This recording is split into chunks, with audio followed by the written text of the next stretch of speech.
glazed donut. Hey, everyone. Leaving that in too.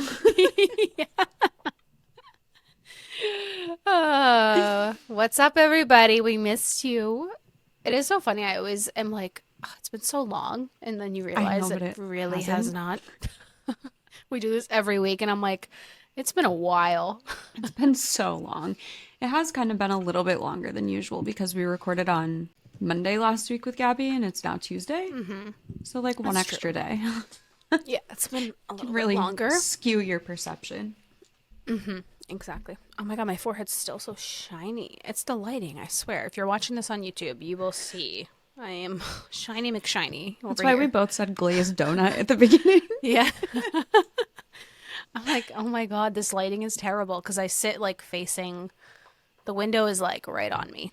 We have Well, I basement think you look windows, so- fantastic. You don't look shiny on my end. Oh my God. I just look yellow next to you. So it's fine. Just ill. I have jaundice. Isn't that a thing? Or like an iron deficiency? Yes, for babies usually. I am a baby. Like they're born with jaundice and they have to go in those little, oh my God, when Mark's sister's baby was born, he was in the NICU, and you know how they put you in those, well, not you, but like, you know how they put the babies in those like cubicle things and they have Incubators. lights and stuff. Incubators, yes. Mark goes, oh, the toaster ovens. I mean, like, and then he calls it a same tanning purpose. bed. Stop. That's so funny. It was like a toaster oven, a tanning bed, something else too. I was like, oh my God, yeah, they're just cooking a little longer. I mean, that's essentially what they are. Just little heating boxes. Yeah. What I they're kinda heating want up one. might be a little bit different.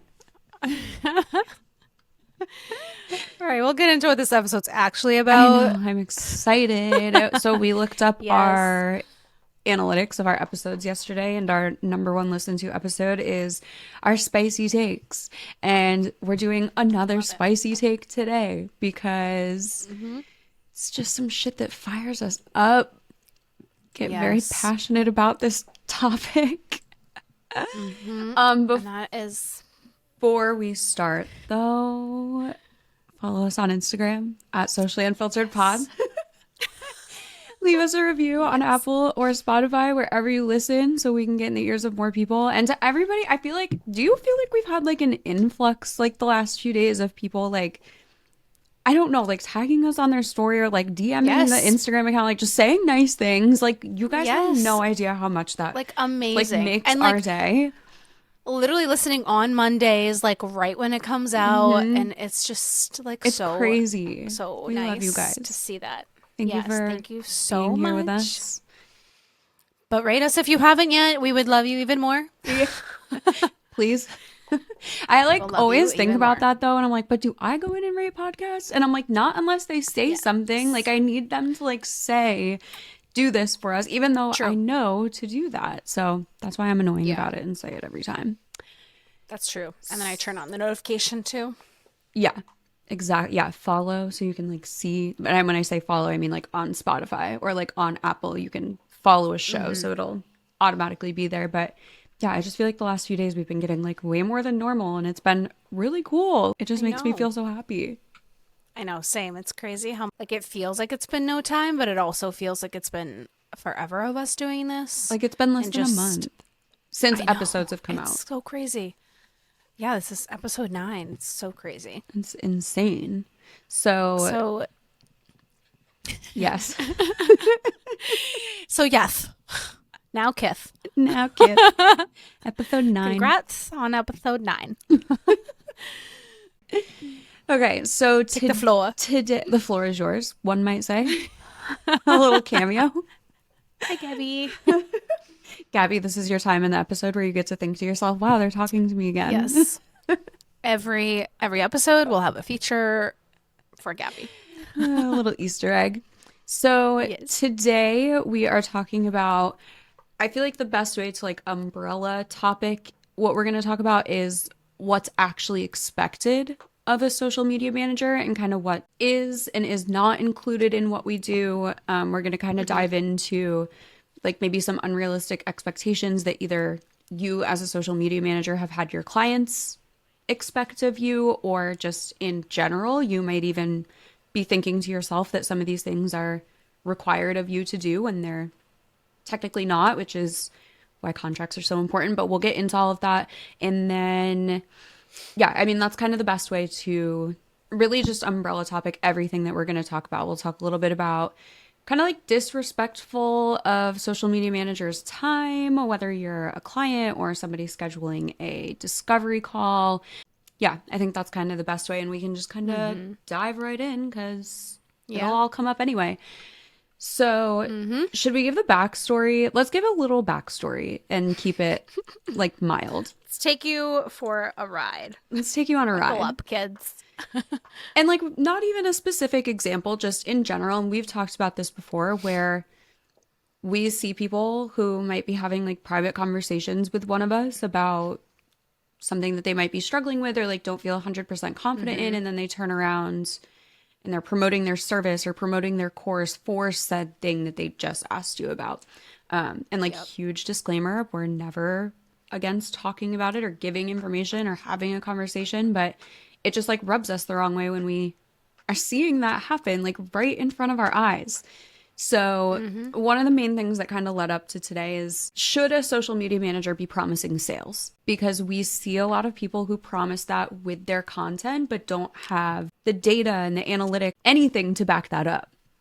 And it just kind of rubs me the wrong way. Like at the end of the day, that's what it comes down to. And like that's such a false promise for a potential client who thinks that they're going into a completely different situation than they are. And it makes me sad for them. Yeah, and that is exactly why you're having those clients that maybe stick around for 3 months and then they're like, oh, I'm not seeing any results. And all of the other analytics could be amazing. Like your reach and your engagement and everything else could be on fucking fire. But if you promise those people sales and they're not seeing sales, like you're screwed, and you just spent all that time with that person making a false promise to them. And then it also makes you feel like shit because you're like, oh, well, I couldn't get them that result that they wanted, and why did I promise that? And then imposter syndrome sets in. So it's like you cannot promise things to people, especially sales. I don't think any social media manager can promise sales unless they come from like a sales background and actually have the data and the analytics and like the marketing tactics to actually successfully run campaigns and promise sales to their clients. Like, and most social media managers don't. Like, they don't have sales experience. They're just social media managers. And I think that's a very different thing. Like, those are two separate things. A sales manager is not a social media manager. So I think we need to break down like realistic expectations and then not realistic expectations. Like what we offer for clients and maybe like what we would not say yes to if somebody asked us, and like how to set those boundaries. Right. Because if you really break it down on paper, like black and white, and obviously there's no encyclopedia for job descriptions, especially in this industry. Like it's just not a thing. It's all just kind of fluid definitions. But if you really want to get down to it and take it to a dictionary definition, a social media manager is supposed to be provided everything and then they are just managing what goes where. Like that's what it comes down to, because technically a social media manager and content creator are different. And if you're actually creating content for your clients, you have to include like a content creation section of not only your contract, but also like what you guys are establishing. I personally always include content creation in my packages. Like I don't offer any package that's like, oh, you just send me the content and I'll post it for you. Not that there's anything wrong with that. But it kind of goes back to what you said. Like a social media manager is not a sales manager. And yes, it is our job to get the awareness and spread the word and get the content circulating. Because I think we might have said this on an episode before, but what happens after somebody lands on your client's profile? Like, yes, you should know their target audience down to what their normal actions would be. And you should be speaking to them directly in a way that makes them aware of your client's service or product. But your client may have had their website made 10 years ago and they may not have an email list and they may not have like good customer management that you can't control as the social media manager. And I kind of give this example with, because I work for a gym. My job is to get leads to them. What happens when that person goes to the gym and takes the workout class, like, has nothing to do with me. That's all about the experience that they're having in the studio. Right. And I can't control that as much as I would love to. My type A personality would love to control everything. But like, there's just so many different things. Like, one, it comes down to it not technically being your job description. Because again, like, if you really want to get down to it, if you're including answering comments and DMs in your client packages, like, that's technically a community manager. That's not technically a social media manager. Like, there's just so many different parts, and it's okay to like do all of those things and just call yourself a social media manager. But it's important to like really understand the difference of what all of those things mean. This is why I don't think that social media managers are responsible for sales. Like, yes, we can do everything that we possibly can. And if you do have the sales experience, to me, you're more valuable as a social media manager, whether that's college or a previous job. Yes. For sure. Yeah, there's such a expectation now, I think, because so many people make content, so many social media managers make content about sales and promising that for their clients, and, you know, these clickbaity posts where they're like, I increased my client sales by this much, and there's no data, there's no proof of it. So people are just, I don't know why, but people do fall for it. They're like, oh, if she can do that for someone, she can do that for me. And there's no data behind that. So then they do end up spending the money and they're disappointed they don't get the results, and you lose a client within 3 months because you're just using clickbaity tactics, or you're seeing what is working for somebody maybe and why they have so many clients because they're posting content like that. So you think that you need to frame your marketing tactics to revolve around what someone else is doing, and that's literally never going to work. You're just going to feel like an imposter.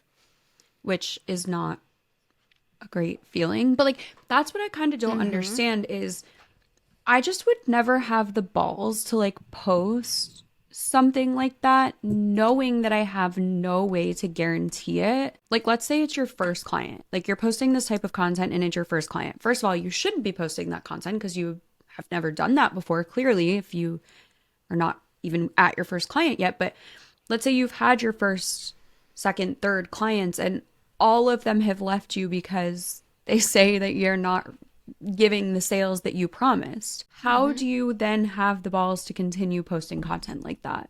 Like, I just will never understand that. And it almost is like, it's almost like a direct sign that somebody is either very new into their journey, and I don't mean that in a bad way. I don't mean like I'm judging you for doing it. It's just when you first enter, that's obviously the most appealing thing that you could say to get clients. So it's just almost like it just is a dead giveaway that somebody might be a little bit on the newer side, or they probably don't have enough experience, because if you've been in the position to have a client tell you like, I'm getting other benefits from working with you that aren't necessarily sales, like, do you know what I'm trying to say? Like, it's just hard for me to think I could keep posting that content knowing it's not true. So it just kind of tells me that you might not, you know exactly what happens when you start working with a client in that capacity. Right. And I think even clients need to know, like, that's not what is in our job description. And like, if you want sales, then you also need to have everything else on the back end perfect. Like, you need to have a web designer who's going to set you up, SEO. You need to be on Google and spend time on like Google ads, and there needs to be like paid ads as well. It's not all just, you can't expect organic social media management and having like 4 posts a week be your end all be all for your sales.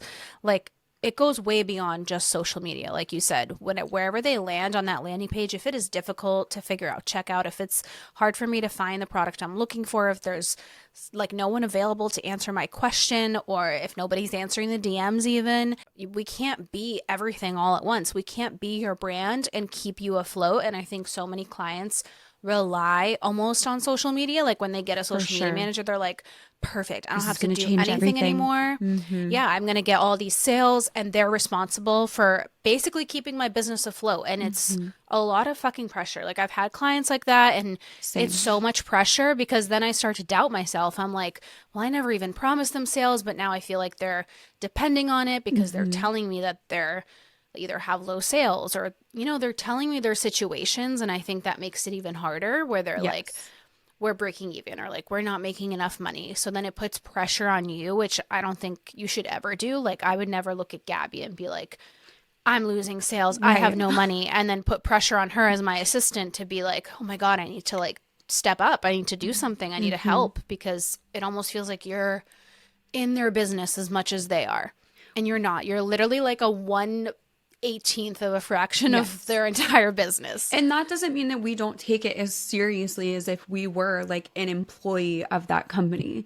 But it's like looking at any other employee that you have and expecting everything to ride on their back, which like I've worked with the worst of the worst, I swear. Like I have horror stories for days about clients who have just like either overstepped a boundary or like expected way more. And you know, there were times where it was my own fault for not like putting an end to it sooner and being like, hey, like, you know, we can't really copy word for word this person's post. Like, obviously I told them we weren't doing that, but like there were other instances before that where I should have been like, hey, can't do that. Like, it's just not realistic. But I mean, this was early on when I had no backbone and would just do anything that they would ask. But it's so unrealistic to put everything on your social media manager because, again, that might not be their specialty. Like, I don't consider making sales my specialty at all.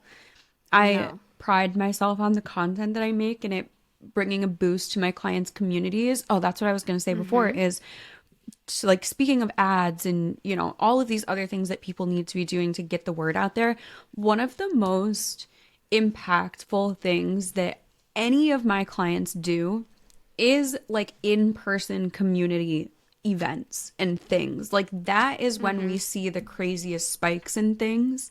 Not that our content doesn't do well, but like if you look at all, like my one client specifically that I'm thinking of, like when I pull up all of their posts and sort them by certain analytics like reach or likes or comments or anything, the top like 10 posts, all events that we've done like in the community. Oh, I shouldn't say we've done. It was that my clients did. I mean, I was there to like capture it. But speaking of that, not to like fully skip over everything else on our list, that something that like really, really grinds our gears is when social media managers take credit for accomplishments that their clients made before them. So like when I just corrected myself saying like, oh, we did that event. I'm so used to just saying that to my client because I do consider myself a part of their business. But at the end of the day, that wasn't me like setting up this event and like working these people out. Like that was me just standing there with a camera. Other than that, I didn't really have a lot to do with that other than promoting it on social media. But if you have a client who gets their beauty product on the shelves of Ulta, you like that? And that happens before you start working together. When you start working with that client and you're like sharing these reels to your story being like, I can't believe we got on the shelves of Ulta. Like, bitch, you had nothing to do with that. That happened before like you. my clients on the shelves of Ulta. It's like, okay, wait, you didn't. That wasn't You you. didn't do like, that. You came after the fact. That's why, like, recently, my new client that I'm starting with in October, she has like this show coming out. She's from the UK with Elf, and I posted it on my story, but I literally wrote, she's so cool. Like, I was like she is so cool. Like, that's so cool she's doing that. But like, I had nothing to do with that. So I'm not going to sit here and be like, we did this. We started a show. It's like, I had literally nothing to do with that. I didn't even know she was doing that until she posted about it. Like, I just posted to support her. Like, there's a difference between you posting in support of being like, this is so cool, my client's on the shelves, like, so proud of them. Not like, we did this and I'm so proud of us. Like, you did not do anything. You're marketing that product, yes, but you had nothing to do with reaching out to this big like big seller to get the product there. Like, I would love to see that. Then you can talk about it. But like, right. Yeah, it's cool to brag about, but you didn't do anything. But like, there's a difference between sharing the reel and being like, I'm celebrating with you. Like, I think this is so cool. And sharing it in a way where you know damn well how you're wording it. Like, you know you're wording it to make it sound like oh, Ulta Yeah. saw this one reel that I made and was like, we want that product in our store. Like, Right. you know, that's not what fucking happened. Oh yeah. Because you're trying to then trick people into thinking that's what happened. So then these other Yes. bigger brands are going to start reaching out to you. Oh my God, she got them on the shelves. Mm-hmm. How can she do that for us? Like she can definitely do this for us, or he can do this for us. Whatever. It's just such fraudulent behavior Mm-hmm. again. Like you cannot take credit for shit that you didn't do. Mm-mm. And again, like it's just so important, like the way that you word things, like knowing your place essentially. Because again, like I'm not saying don't celebrate with your client and don't not share it and talk about it and promote it, but like there's such a difference in saying we did this and they did that because they did Yeah. that. You didn't do anything. It's also like when you're a team of one, I see a lot of people do this too, which also like if you're a team of one and you did something, don't discredit yourself and say we did this. Like you're a person, you yourself did that. There's no team behind you. I think it just maybe sounds better for people when they say this. They're like, this is what our team can do for you, but it's just one person. And it's like, then it's confusing to people because you're like, okay, it's one person. Why are you speaking in that form instead of like first person of like, Right. I did this, be proud of that. Like you did it Mm-hmm. and you're one person, you're one team, and you did all of that on your own. Like you don't need to make it sound better like you're we or like you're an agency. Like I thought that in the beginning too. I'm like, oh, I should just say I'm an agency because it sounds better, or I can offer more when I was first starting and I didn't really understand the meaning of that. But like we talked about this before about like the whole agency shit, and there's nothing Yeah, wrong there's- with that, but like it's exactly No. like you said, like you should be proud of the fact that like you did that all by yourself. Like you should be taking credit for that. And I think I might have even said this on that episode. Like I would rather see somebody start as I and watch their team build, watch their business grow and turn into we than for Yeah. you to like step into the industry and automatically start saying we, like, oh, our. And don't get me wrong, there are some times where like it does kind of sound right, just like grammatically to say that.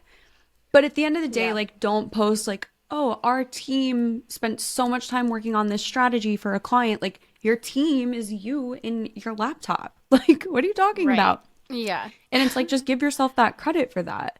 So it just makes me sad to see people not doing that. And that goes for like Right. clients too, like on the side of, you know, like if you have this amazing accomplishment, I don't really want you to let your social media manager take credit for it. Yes, exactly. My one client, like their members 100% think it's the owners making like these reels and stuff that they Oh, post. same. And I love it. Yep. Like I love It's so the funny. idea of somebody thinking that these people like sit down and like edit their little reels, like not that they don't tell people like, oh, we have a social media manager, because they do, but like most people think it's them. And honestly, that's such a compliment to me for like being able to like replicate their self. brand voice so Yeah. well. But like it's just such an it's so funny to me. Like I love letting them take credit for things. So it couldn't Same. be me.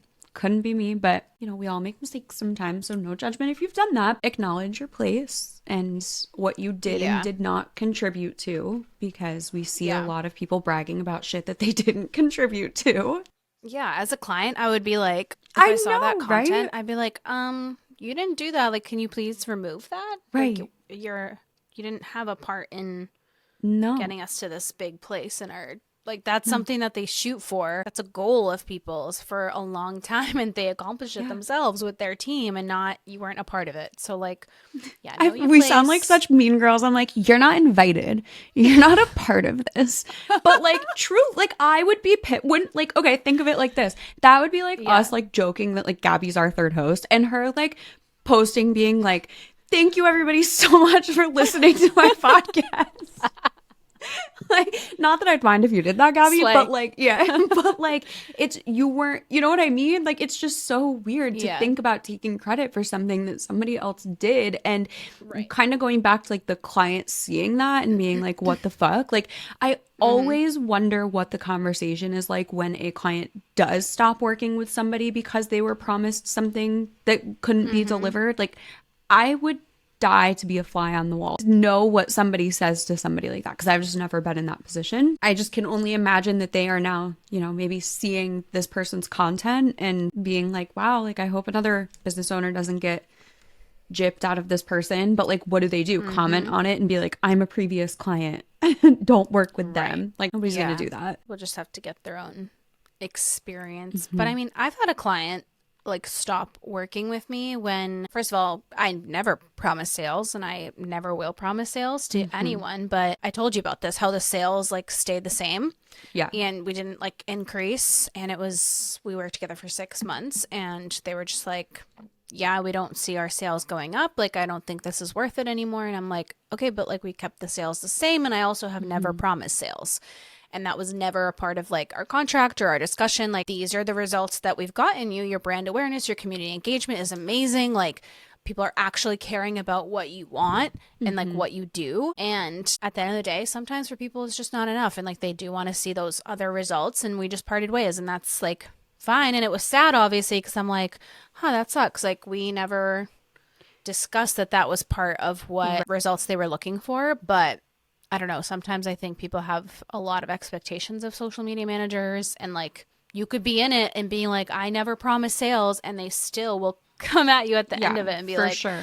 Yeah, I actually am not seeing these results. And you're like, we never even talked about those results, or like, we didn't even ever promise those results. So it is still hard, because like that will still happen in the beginning. Like, you never promised that and they're still expecting it of you. I just feel like that's all has to do with like boundaries and crossing the, scope creep. Is that where people are expecting more of you? Scope creep? What is that? Scope creep is so scope creep is like when you sign on with a client, say like you promise them 4 posts a week and 5 stories a week, but then they text you and they're like, can you actually just throw in an extra post, or like, can you do this? And that's where scope creep comes in. Like, you're creeping in more services. Okay, I get so they're it. trying That's to get so cute. Okay. scope creep, because the scope of work, I get and it. they're trying to creep up to get more, but not be charged for that. So like, that's something you need to be careful too. Like, a lot of expectations of a social media manager always refer back to your contract, because oh my God, literally, I think every single client of mine has tried to do that, where they for sure try to be like, can you just throw this in, or can you do this, or can you do this little extra post or this little story? And it's like, it's hard to be like, actually, that's not included, and like, it's extra. Right. But guac is extra and we still pay. So exactly like you said, like, it's always kind of expected, but then also kind of going back to like the scope of work type topic, because a business owner is investing most likely at minimum a couple $100s in your service, at most a couple $1,000s. Like, obviously you want to see some kind of return on that, but it's very important for you to make sure going into it that, one, your client like fully understands what you're capable of and what your job is. So like, fully in your contract listing out everything that you're doing, everything that you're responsible for, but like really making it clear to them in the beginning. And just like you said, this still happens even with people who go into it and they're like, yeah, that's fine. I totally get it. But if you've ever like struggled to come up with other ways that somebody's getting something out of your service that isn't more money back to them, I always like to tell them we're giving them their time back. Like, you are getting your time back to go put yourself out into the community where most businesses see the biggest impact.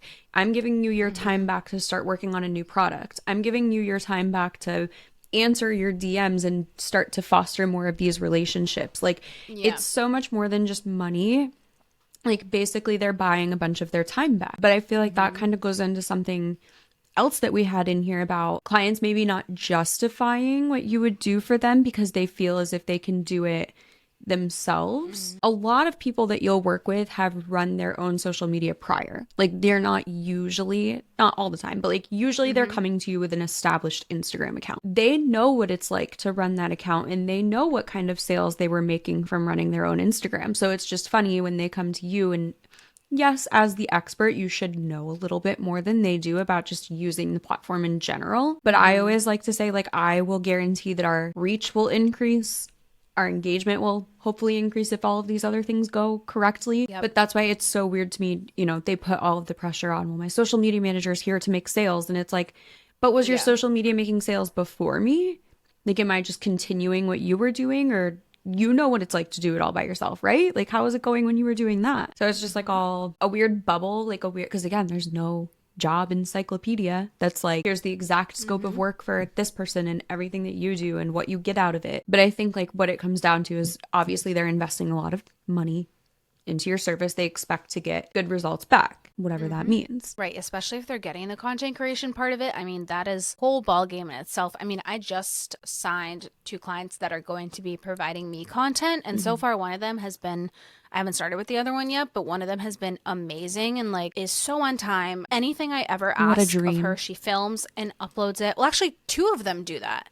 Sorry, one is local and she does that for me because she doesn't have content shoots yet, hopefully soon. And the other one is in California and uploads everything. And those 2, they've literally been a dream because I was so nervous of having clients that I'm not going in, which I obviously prefer to go in and do a content shoot because it's fun and like I get human interaction and like I have a vision that I feel like literally for once in my life, sometimes it really does work out and other times it doesn't. Like, there have been clients that literally we sign a contract and it's like, okay, this is how many deliverables you need to be submitting. Is that okay with you? Like, will you be able to do this if we sign on to this package? So like the less you pay, the less services you're going to get. You're not going to get the content shoots that are 2 hours long or like an hour long because you're not paying for that. So like if you want to pay for that, then yes, I will come in, I will edit all the content and take all that time off your shoulders. But if you're not going to pay for it, yes, it is more responsibility on the client. So like you need to definitely talk about that and be like, this is how many hours it would take to gather content for the entire month for you. Are you willing to do that yourself? And if they're not, then like they need to pay you to do that because that's a huge part. You can't do anything without the content. That's the biggest piece of everything. You can post stock photos. Yeah, right. Or if like don't do that. If your business makes sense, then you can do like the, carousels and graphics, but that's a really niche specific type of business that's going to succeed with that. But everything boils down to your content. So like no matter the strategy you have, no matter how many times you're posting, no matter how consistent you are, it all comes down to content. So like if your client's not willing to like put those videos in for you or take photos that you need every single month, like you might want to reconsider working with them because they're not going to get the results they want. Then they're going to be upset at you because they're not getting results. And you're like, well, I needed the content. So if you don't have the content, like it's a whole kind of like circle where that's happened to me before. They're like, I'm not seeing the results I want. And I'm like, yeah, because I haven't had content in 2 months. Yeah, literally. Because you haven't uploaded anything when you told me you would. So or like I have like the hard part of it. A client that will like I'll send them 2 weeks worth of finished content, like kind of just working with what I have to work with, and as soon as I send it to them, they're like, oh my god, I totally forgot to send you these like 30 videos I had.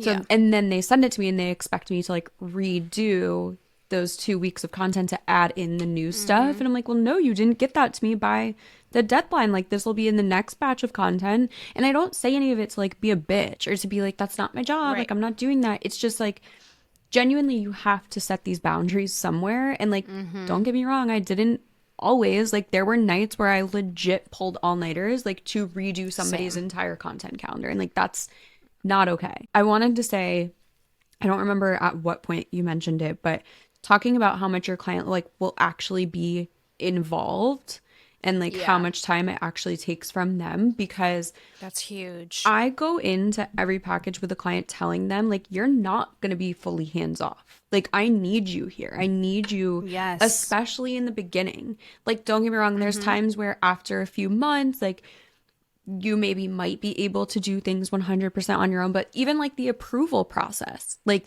having to make sure your client sets aside 30 minutes on Fridays to confirm all of the content for the upcoming week, like, or for the next batch or whatever. Like you are never going to be fully hands off hiring a social media manager. And if you are, in my opinion, from past experience, just like what I've seen, you're probably not going to be as happy with it, especially because you're not seeing like what's going into it. And it's funny because like I feel like we should be on here being like, social media manager, solve all your problems, like hire us, we'll do so much for you. Like we should be saying that, but like again, like we just want to be honest. Like at the end of the day, 9 out of 10 social media managers are not going to be able to increase your sales. And that's not because you're not good at what you do. It's because there's so many other factors that go into things, and just making sure that your client's aware of that. Yeah. And like that, they're able to have that time, because a lot of people will come to you and be like, I don't have time. Mostly that is why they hire a social media manager. They don't have time to be on their social media, but you need to really make sure, but do you have time to answer me, to answer your DMs, to shoot content for me, if that's like the package that they're on, that they have to submit that? Because if you don't, then I think you're just better off doing what you're doing now, because this isn't going to be a successful partnership for us. Like, I have realized that, where people are like, I'm booked out, I don't have time. And I'm like, wait, but why do they need me then if they're booked out and they don't have the time? Because then you're like, the communication sucks. I can never get a hold of them. You become frustrated, and then out of scope things are happening and you're not getting things approved in time, and it just becomes a nightmare of a client where you're not even enjoying what you're doing anymore because the communication is so bad. So make sure those boundaries are like solid before you even begin working with someone. Like, okay, you're telling me you don't have time, so how much time do you have to this partnership? Because I can't be 100% like in your business without your help. Like, it is a collaboration. It's not even a partnership. It's like a collaboration to work together, to strive towards your goals. The communication needs to be there, even if it's like within a day's notice, whatever. I don't expect an immediate response back from like a client, or vice versa. I'm not going to respond to you right away probably, but like, the communication needs to be there. You can't not answer someone for 5 days and expect your social media to be successful. Right. Because it's almost like you go into it like listing out what your services are and like what you're going to do for the client. But you also like need to give your client a scope of work too, and be like, okay, this is what I'm doing. This is what I'm responsible for. This is what you're doing, and this is what you're responsible for.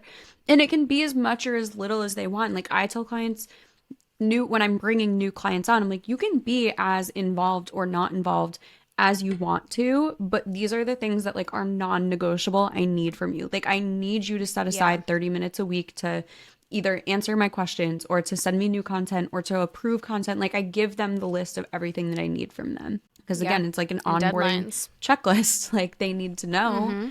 And I feel like that's even an important thing to talk about on a discovery call. Like, don't wait until you've like signed a contract and you're like in the thick of it to be like, oh fuck, like I never told this client I'm gonna absolutely need them. And honestly, like in the beginning, I didn't even think about that. Like, I just kind of went into things with people and was like, it'll be fine. Like, I'll get content from them, not having any clue that a lot of business owners will come up with every excuse possible to not send you content or to not take the time to film it. And don't get me wrong, don't get us wrong. Like, a lot of it comes down to budget too. Like, they might not have the budget to, budget you for everything that they want you to do, but it's important to make sure everybody's on the same page in this collaboration, because if you're not, it just gets so much messier later. Yeah. It's all about priorities too on your client end as well. Like, are you prioritizing social media right now because you're paying me money, but we're not seeing results because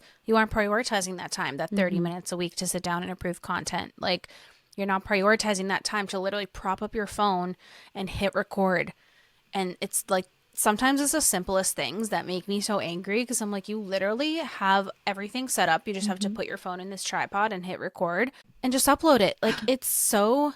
I always think, I'm like, if I had a business, like a actual like service-based business, we would crush it. Everything. Like, example, like a lash artist or like a hairstylist. Like, my hairstylist client, she's amazing. She films everything. Like, because she has her tripod, puts her phone on there, hits record, and doesn't even have to think about it. Like, she just will upload it later. And that's just priorities. Like, you prioritize, and you also respect me, like, as your social media manager. You're respectful of my time, you're respectful of this collaboration, and you want to succeed. And like, I want to see you win as much as anything. We're in your business too. We're like a part of your team. So we just can't do things if you don't help us. Like, we need you.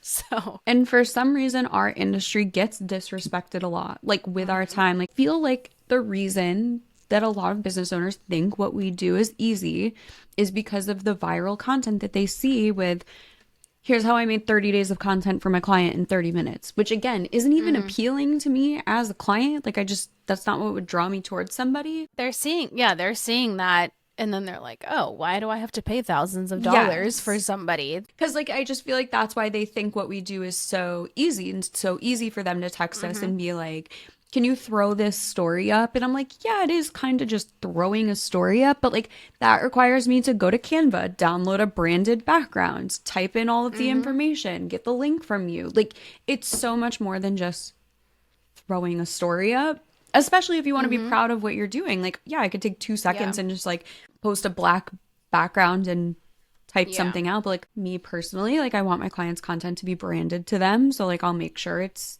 done correctly. I mean, luckily I don't work with a lot of people who ask last minute. Well, I don't work with really anybody who disrespects any of my time, because we've weeded them all out. Same.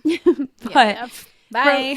Even like discovery calls, like people will book discovery calls and then just like not show up. You'll spend an hour making a proposal, you'll send it over, and they just straight up don't answer. Again, I don't need you to pat me on the back and like say good job, but like all it takes is a simple like, hey, won't be able to make our discovery call today, I can't reschedule right now, thank you. It's so simple than just not showing up. And it's weird. We were talking about this too. I'm like, I also will like ignore emails, but only the ones that are actual spam. Like those spamming emails that you know are getting copy and pasted to multiple people. But there has never been a time where I like had a call with somebody, or somebody reached out, or even like people reach out and they're like, are you hiring? Like, I will still answer those. Even though I'm not hiring, I could just ignore it and be like, oh, they'll get the message. Like, I'm not hiring. It's still just so disrespectful that somebody took the time, especially on a discovery call, never mind just sending you an email, but like, you spent 45 minutes, an hour on a discovery call getting to know each other, and maybe you got along so well and you were so excited and you get like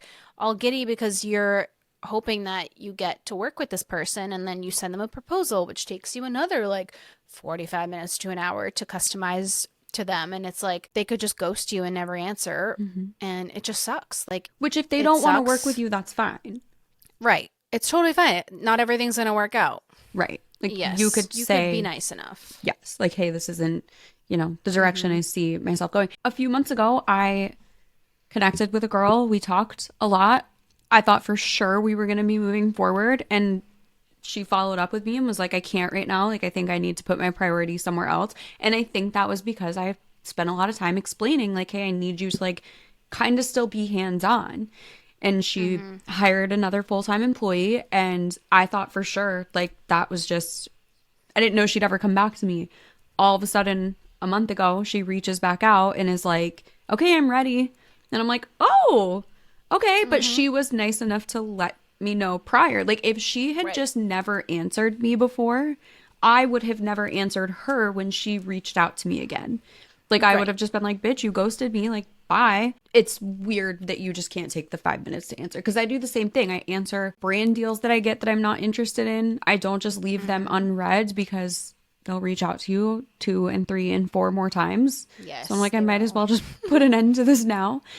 And like, same, kind of with us. Like, I'm not entirely sure what your process is like, but like, I'll reach out to somebody one time and that's it. Like, after we have our discovery call, after I send the proposal, if I don't hear from them for like a few days or a week at the most, like, I'll email them and just say like, hey, following up, like, wanted to see if we were on track or not, whatever, just let me know. No hard feelings either way. And if I hear back from them, I'm like, okay, you didn't burn a bridge here. Let me know when you're ready. Yep. Because like, that happens. Sometimes it'll like slip past. Or they get busy. Like, whatever you're doing, you're busy, forget about it. So yeah, following up one time, I won't follow up more than one time. I used to follow up like 2-3 times, and I was like desperate because I really wanted to work with these people. Just know that like, what's meant for you will be for you. We don't chase, Gabby and I were just talking about Exactly. Gabby and I were just talking about this. Those people were not meant for you, and maybe there's a bigger reason why, and you might not ever know it, or you don't know it now, but you will realize, like, what if you started working with that person and their communication was like this the entire time? They ghost you all the time, they never answer, and it or, like, usually it could have been a bad, and it could be a bad partnership or whatever. So like, you kind of have to think of it that way of like, okay, they ghosted me, but like there is a reason for it because the people that want to work with me and that value what I do are going to work with me and they're going to be eager to work with me and excited. And it sucks because sometimes you're so thrown off. You're like, I thought we got along so well. Like, and you I might thought have they really wanted me. And you might have, yeah, but then they changed their mind, which is like totally fine. It's just let people know, at least. But what's meant for you will be for you, and not everyone is for you, because if they were, then like you wouldn't have a strong business. right. Like you're not meant to work with everyone you have a discovery call with. And that's another thing I always see social media managers posting about is like Literally what I was just going to say. You should be closing. You should close everybody you have calls with. And it's like, no, you shouldn't. It's good to get experience. So like, even if you are getting ghosted, think about it as well of being like, okay, I just got experience on another call. I can add that to my experience. I'm getting better at these calls, and record all of your calls too. Like, oh my God, I was all my just going to say that. It's literally this. So when I worked in fitness, they used to make us record our own classes, like us coaching our own classes and we had to send them to like our regional trainers for like evaluation. But I would always like sit there and watch my own video and be like, oh my God, I hate the way that I said that. I hate the way that I like counted that down. I hate the way that I didn't switch the music at this time when I should have. Like visually seeing yourself do these things, I swear to God, was one of the most like beneficial. And I forget about that all the time. It's so beneficial. It's a game changer. Yes, to go back set up and your watch. Zoom like your Zoom can be set up automatically if you go into your settings. Like make sure you have the recording on for every Zoom that you get on. It records it for you. Watch it back. Wait a couple months and watch it back again. Like take notes on what you would have said differently or done differently. Yes, and it's also good just to see yourself. When you are doing. Yes, you need to, because we don't have bosses really to do that for us. No, like it's which is a great you should thing, not be closing. But shouldn't be closing everybody on a discovery call. And that's another one of those like clickbaity titles where it's like, oh, buy my course because I'll teach you how to close on every single discovery call that you get on. And like, don't get me wrong, at some point you do need to kind of evaluate the situation and be like, okay, every single person I've done a discovery call with has said no. Like, am I doing something wrong? Could I be saying something better? Should I be doing something differently? Because at that point, like if you're 0 for 100, like probably. But if you're like 50 out of 100, and we're not talking about like just getting a response from them. I mean, like working with them. Like you should not be signing every client that you talk to, because that's almost just like the desperation mindset where it's like, I need to, like, you're not good at what you do unless you close every single person. But meanwhile, half of those people are not meant for you. Right. And it's the universe saving you from a headache. Yes. I'll never agree with that. I'll never agree with the fact that you're not good at what you do if you're not closing 100% of your calls. And again, that's another, like, it kind of signals to me that you don't really have a lot of experience if you're using that as your hook in a piece of content. Because, I mean, at this point, I would love to know how many discovery calls I've done. I know, same. At least over 100. So many. Right? Oh, yeah. For sure. I don't even know. And like, I can't even tell you what my close rate, because so many people will like talk about that too. Like, what's your rate? Like, what close rate? Which, like, it's fine if you do, because you can like take data and be like, okay, let's analyze this. Let's see. But you also then have to look at, okay, what type of clients were these? Like, are they all different businesses? Are they in the same like location geographically? Like, all these things that you have to take into account. There's this little tip that I have recently done with discovery calls. Where you can send them your portfolio before the call. So like a few days before the call, once they book it, send them your portfolio and be like, hey, just want to send this over your way so you can review before our call. Please make sure that you look over this, because I have found that a lot of people will just get on a discovery call and they haven't really looked at your work or like seen what you've done. So then they're not 100% sold on you. So then when they do get on the call, they're like, oh yeah, just send me a proposal. And then they might not look at your proposal because they just haven't seen your work, or like, so just make sure you could send them, not make sure, I mean, you don't have to do this, but like it might help a little bit of like sending your work before the call. So then they know approaching it like, okay, that's what they could do for me. And then now I really want to just get to know them. And like price transparency, like if you're in a place where you can just like straight up tell somebody what average pricing is for your services, you're going to immediately weed out people who can't afford that. And and that's another thing that I hate is when people are like, oh, well, you must be doing something wrong because everybody has the money. They're just not seeing your value to justify it. And I'm like, yeah, but the difference between a $200 service and a $2,000 service, like that really is like not just something that somebody can like pull together.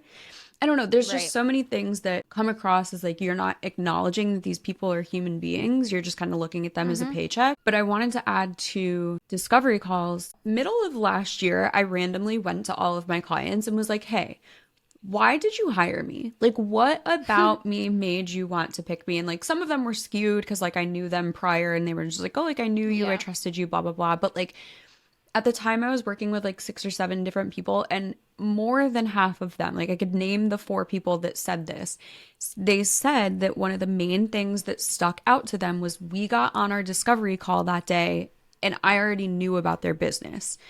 And this doesn't have to be like you're time blocking an hour into your calendar to like fully deep dive everything, but like go to their Instagram. Like scroll through, get a feel for who they are, go to their website, look at their products, look at their services. Like if you can get on and be like, oh my God, like I saw that you recently hit 10,000 subscribers on YouTube. Like that's insane. That's crazy. Like if you can show them that you've paid attention to who they are prior to working together. And I do that for myself. Like I don't do that to try to like impress anybody. I do it because I want to know if it's somebody I'm genuinely interested in working with. But 4 out of my 6 or 7 clients last year said the reason that we picked you was because you put a little bit of time into getting to know us. And there's obviously a huge talk or like debate of, you know, doing things unpaid. But to me, that's like going to a job interview and calling them and being like, are you giving me gas money to get here today? For an interview. To me, it's like those 10 to 15 minutes you spend. You can do it before you even get on the discovery call. Like have their Instagram up while you're talking to them. But like showing that you have a little bit of initiative and that you already know a little bit about them, it sticks out to people.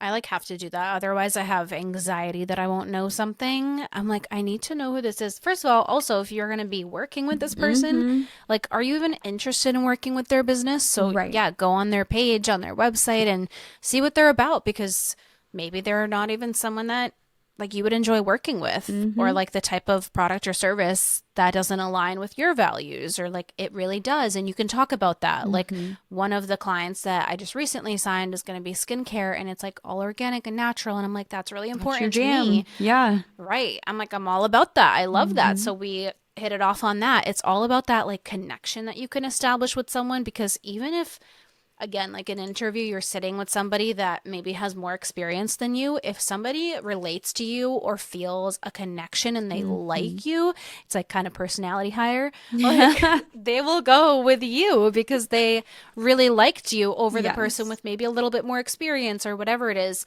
So definitely make sure you want to build that like trust factor and the connection. I even like one time did like a free content shoot for a client, and we ended up signing for 8 months. We worked together because I was just like, hey, I was also drunk at the bar, and I was like, hey, let me make some content for you, because he was like owner and chef. And he was like, all right, whatever. So I did, and I was like, why did I do that? But then I was like, you know what, this will be fine. So I made like 4 pieces of content, I think, and I showed him the analytics, and he was like, all right, what do you charge? Like, and we got we set up a meeting literally that week, and we signed an 8-month long contract. So like that's another thing. So many people will be like, never do free work, don't do anything for free. And I just like don't believe that. Like I think it, just read the room and be like, okay, will this make sense? Will it not make sense? Like you can't expect everyone to always pay for every little thing, like every minute of your time. Like sometimes it's just a kindness thing and like a nice thing to do. And if it fails, and like whatever, you just got some experience making content, you know? Right. And that's why I have a very similar story of how I started working with the gym that I work with. I know they like wouldn't care if I said it, but I also am just, and like I always tag them on my story and stuff. I never say the names either. I just it feels so weird. Them. Yeah. And that's the other thing. I'm like, they didn't sign up to be talked about like on this podcast, but I know they wouldn't care if I told this story. So the way that I started working with the gym that I work with was back in 2020, they did I don't know if fundraiser is the correct word. They basically did a donation workout where people donated to come take this workout class, and it all went to somebody who's very prominent in the fitness industry in Charleston, got into a really bad boating accident, and he had to have a bunch of surgeries, and like so many fucking people came to this workout. They had posted on their Instagram story that they were looking for somebody to just come like film the whole thing. So I reached out to them and I was like, I will gladly come do this. And I did that. Like, I didn't ask to be paid for that because the whole thing was like a donation thing. Like, it just would have felt weird to me. Like, yes, I know I'm providing a service, but like, given past connections, like whatever, it just felt weird asking for money. But after we got done with that shoot, like I sent them the video of the donation workout, but I also sent them a couple extra like reels that they could post like just on their Instagram. And it was like 2 or 3. Like it was not that big of a deal. I already had the content there. Right. And that turned into signing the next month. And now they're my favorite client. Can I say that? I know that's like fucked up. They know. I tell them all the time. How long have you been with them now? Since November of 2020. So in 3 months, it'll be 3 years. Yeah. Which I've had longer running clients, but they were not respectful of my time. Like they were never sending content. And I've talked about the gym all the time. Like they're the ones that don't even want to see content before it goes up. Like I don't do an approval process with them. Yeah. But that's what I mean. Like if I had looked at that Instagram story that day and been like, oh, I'm not getting paid to go, video this workout and I'm not getting paid to do extra reels. Like, it might have never turned into what it's turned into. Again, I think of it like an interview. Like you would never call a potential job and be like, will you Venmo me gas money to get to my interview? Like that's weird. So I get that, you shouldn't be putting in like hours and hours and hours of free shit for people that aren't paying you. But you never know like what one little thing could turn into them seeing the value of you. Just takes one. Go into like a physical location. That's another one that people really don't think about is like if you go in person, meet the owner, like put a face to the name, they'll remember you. And same goes for like on social media. It's just so different like to actually physically go into a space and be like, I support this place and like I buy from them. And like this was a restaurant that I was going to frequently. And I was like, I know I can do a really good job of the social media. So like, why don't I go and sit at the bar and like have dinner? And then you just never get some liquid courage and maybe ask for the manager's email. There we go. But like in person and just naturally happened.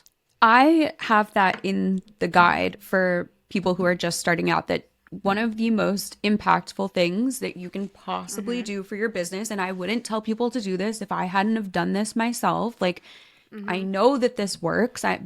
Mostly because of just the way that humans work, but I literally, when I first started, took like the 5 local businesses that I loved and used and actually went to their store because I already knew about their product, knew about their service, and I went in, offered discounted services to put something in my portfolio, and then from there either pitched them on like a higher paying package, or again, we go into it establishing that the work I'm doing for them is going to go in my portfolio. And then I use that portfolio to get actual paying clients. Not that there's anything wrong with doing like just aesthetic stuff in your portfolio that you just like made in Canva, but it's so much more impactful when you can show that you've done something for a business that like you can tag. Like I'm pretty sure my most like interacted with posts are from forever ago when I used to do like a client spotlight and I tagged my client in those posts. Like it's the most impactful thing that you can do is just like somehow collaborate with another business to kind of just get yourself going. But the whole reason I say that is because literally in the guide, I say like start with businesses that you actually use, whether they're local or not. Even if it's just like an online brand, like reach out to them and tell them how much you love their product and you genuinely use it. And I think Gabby even said this. Did she say this on our episode or have I just heard her say this? Like tag the brands that you're organically using. Like, just tag them. Or the places you want to work with. Yeah. If you're like out to dinner and it's a restaurant, like I tag every time I'm at a restaurant. I'm always like posting it, and same goes for like products. Like I just found that self tanner, the all natural self tanner. And I reached out to them and I was like, I really love this product. Here's a video I uploaded. Like, it wasn't even sponsored. I was just like, I just genuinely love this product. Do you guys ever do like partnerships or whatever? And they just sent me like a bundle for free. And we're like, yeah, here you Cute. go. And like make us a little video or something. So like you could always do little things like that. Yep. So any brands, it's the same thing. Like UGC deals, like put yourself out there, start creating content, tagging everyone always. You're missing out on so many opportunities if you're not doing that. Go in person. Like, don't be scared to go in and give your business card out. Like, I just did it recently to like this jewelry place that's local, and I got like a business card of the owner to reach out to, and you never know like what could happen, you know? Yeah, you literally never know. And that was how I started working with Rocketbook last year. Was that this year? Was that in January of this year? Oh, that just freaks me out. I don't know. I didn't like that. I genuinely thought that was last year, but I guess it was actually only There's January. like 5 of this months year. left to the year, so yeah. We got So- 5 months till 2024. I know, we gotta Scary. pick up the pace on shit. We gotta get going. We got shit to I do. know. We gotta make our merch line. Yeah, we got a lot to do, ladies and gents. We're Let us know if busy. you want merch. Holler at us. Let if us y'all know if you want. I'm a Virgo. I'm just a bitch on matching sweatshirts that you can get with your best friend. I'm a Virgo rising, and she's a bitch. That's in my chart, baby. Oh my god. Well, do we have more to add to this? I feel like we did a nice little arc. Like we started nice, we got a little heated, and then we We did. brought it back That down. was a good little, little positivity. While we're recording this, guys, it's the first of the month and it's a full moon, just so you It know. is. I mean, obviously, you're not going to listen to this today, but I hope that everyone was setting their intentions and being positive because It's the time for it. it is. Everybody- And we'll get into all of that in the next episode. Yeah, we're. Oh, we didn't say our peaks. Oh, yeah, we need to talk about our peak. So we record on Mondays. So we're going to start recording, or we're going to start adding in like one of our peaks from the weekend. Do you want to go 1st? You had a more eventful weekend than I did. I literally am trying to remember what even happened this week. What did I do this weekend? Is that a peak? I was going to say you mistakenly bought the wrong concert tickets, but that's not really a Not even peak. But you still need to tell people Yes. what you did. Okay, so here's a story time, everybody. So I bought these tickets to Tyler Hubbard from Florida Georgia Line 3 months ago. Bought these tickets. It was like $40 each. I was like, wow, so cheap. Love it. Great. They came in the mail. They're like physical tickets for some reason. So I was like, okay, whatever. I just put it in like my little desk over here in my office and didn't open them because I was like, I'll open them when it's time. Right, like they're tickets. So- Why would I?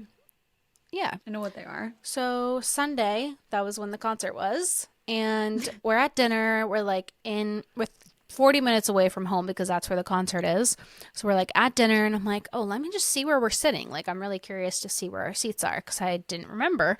So I'm opening the thing and it literally says on these tickets, this is not a concert ticket. And I was like, what do you mean? What do you mean? What do you mean? What do you mean it's not a concert ticket? What do you mean? It's like that meme of Jennifer Love. What do you mean? What do you mean? No, what the fuck do you mean? So I'm looking at it and I give it to Mark and he's like, this is a drink ticket. You bought 2 drink tickets to skip the line for $35 each. I was like, there's absolutely no way. I was staring at them like in disbelief. I was like, Oh, there's no way. He's like, I guess we're going home. I was like, no way. I literally looked on like their website and they were all sold out. And I was like, there's no way. There was like 2 tickets for $1,000 each. I was like, literally how? This venue is 800 people. So then I look on Vivid Seats and I see 2 tickets for like 170 altogether. It was like $230 each. When like these tickets were going for like $130, but I'm like, we're fucking going. Like, I don't care. I'm not missing him. He's like my favorite. And so Mark and I just bought them last minute. Thank God. But I was like, what an idiot I am. And now I was on the website recently looking at these other tickets for a concert. And it's weird because it'll show like the person and it gives like a breakdown of like who they are. And then at the bottom of it, it doesn't even say book tickets. It says drink tickets. So like, I think I just saw that and I didn't Right. even realize because usually just so why would you excited. have Why would you have drink tickets and not concert tickets there? So we went to the little stand to get our little wristy wrist bracelets because we're going to cut the fucking line, get me in the express tent. I'm like, great, got that for $40, then got a drink for $20. And we had one drink all night. I'm like, we didn't even want a drink at this concert. I was like, oh my God. No, we drank it like You have dinner. no choice then, no. No, we didn't have a choice. It was a Sunday night. I was like, whatever, fine. But it was just so dumb. But honestly, my peak was like, he was amazing. We had so much fun. We went on the boat this weekend. Like, God be grateful still that we were even able to go. Definitely pricey, but like, Yeah. that was crazy. Sometimes you got to do. And it was funny. What you got to do. Mark at work was like talking to his coworker, and he was like, yeah, our tickets were like $40, and the kid was like, really? Like, when I was looking, they were like $150, and Mark's like, yeah, I don't know, Veronica got them. So basically, Mark's never trusting you to buy concert tickets ever again. He was like, it's okay. He's so like sweet. He's like, it's okay. I'm like, no, it's not okay. I'd be like so mad. Inside, I'd be like fuming, but I'd never let you know that and be like, everything's fine. It's okay. Let's just drop $230. Yeah, we're only paying 3 times the normal ticket price. I know. It's okay. Like my eyes twitching. And he was only on though for an hour and 15 minutes. Like usually it's 2 hours. Yeah. And he was only on for like an hour and 15 minutes. Was anybody else there with him, like opening? I don't know who the opener was. It was like some random, but he was amazing. And he said it was the rowdiest. He had like 5 concerts because he was at like the CMAs that week. And he had 5 shows that week. And he was like, or like the craziest and rowdiest crowd out of all those 5 shows, like including the CMAs, which is wild. I mean, you were hype. You paid $235 for a ticket. You were about to enjoy every minute of it. Every second. Sang every lyric. Every single one. So wait, does he have like music on his own, or does he just sing like Florida Georgia lines? He has music on his own. So I literally Googled this entire thing because everyone thought that he was the one that went solo. Well, Brian Kelly, the other guy from Florida Georgia Line, he was the one that wanted to pursue a solo career. And like geographically, their locations were just like not making sense anymore. Wait, so is Florida Georgia Line broken up? Oh, yes. This was like 2 years ago, I want to say. What? Tyler Hubbard's been on his own. I don't really know what Brian Kelly's doing, but like Tyler really, if you listen to all the songs, it's Tyler singing. So like I'm really not sure what the other guy was kind of doing. That's I think he's wild. on some songs, but yeah, so he decided to go on his own. I had no idea they were broken up. Tyler was like, okay, fine, I'll pursue my own career too. And the guitarist from Florida Georgia Line came with him, and he has like 2 others and a drummer. But yeah, he's like so successful doing his own thing, and he's still sang like some Florida Georgia Line songs, and it was fun. I love that. Because he's like, that's where it all started for me. Florida Georgia Line. I mean, obviously, I'm not like a diehard fan because I literally didn't even know who either of their names were. But like, I've seen Florida Georgia Line with Nelly in concert. The first weekend that I moved to Charleston, literally, I knew nobody. I had one cousin here who was like, we're going to the Florida Georgia Line and Nelly concert. And I was like, yeah, we are. Like, let's go. Sick. And then I also saw them. This was like forever ago. Like, that was like 8 years ago. And then I saw them again a couple years ago. Like, it had to have been like 2018 maybe. Because I know it was after the song May We All came out. Because for some reason, that song like really, really hits me. Like, I cry every time I hear that song. And I'll never forget like being in the Coliseum and they're playing, and I was literally sitting on the floor like holding myself crying when they played that song, because like I love that song so much. But yeah, I love that you got to see him. Love that you figured it out. Amazing. Yeah, so that was my little peek and pit. What was yours? I honestly had such an uneventful weekend, but I did on Sunday I got to go squeeze babies. So that was really fun. Squeeze babies. Yeah. Oh, you did. Babysat. I did, yeah. And I was like, I didn't even like take a picture of them or anything. Not that I'd like post it anywhere, but I'm just like, like literally hung out with them all day and have nothing to show for it. Like, I wish I could like remember that. But yeah, one of my clients, which this will be something we'll talk about eventually, but like boundaries with your clients, like, don't know her. I literally went and hung out with my client's wife and their babies on Sunday because she had surgery and like needs help just kind of like being home with the babies. But I mean, granted, I've actually known his wife longer than I've known him, so it like wasn't weird, but that was really exciting for me because I all I ever see are like pictures and videos of their babies just because like they're never at the Yeah. studio and I like don't go to their house. But they were like, can you come sit with us on Sunday? And I was like, yeah, I can. Like, oh, I can't wait to cute. squeeze them. And their older They're one's like such a fun cuties. age that like talks back to you now. Like it's Yeah, so I love cute. that age. It's But like yeah. when Finley's gonna be here next week. She's at such a fun age now. She's like talking almost. Oh, 2. Finley and they're the same age. Literally the same exact age. Oh, Now yeah, that I think a year about and it. a half. Theirs That's might like be a when they little start bit being older. fun and Yeah.